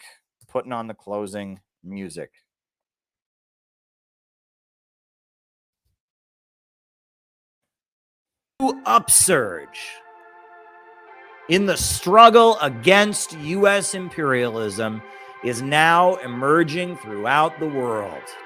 Ever since World War II, U.S. imperialism and its followers have been continuously launching wars of aggression. But the people of various countries have been continuously waging revolutionary wars to defeat their aggression. And while the danger of a new world war still exists, and the people of all countries must get prepared, revolution is the main trend in the world today.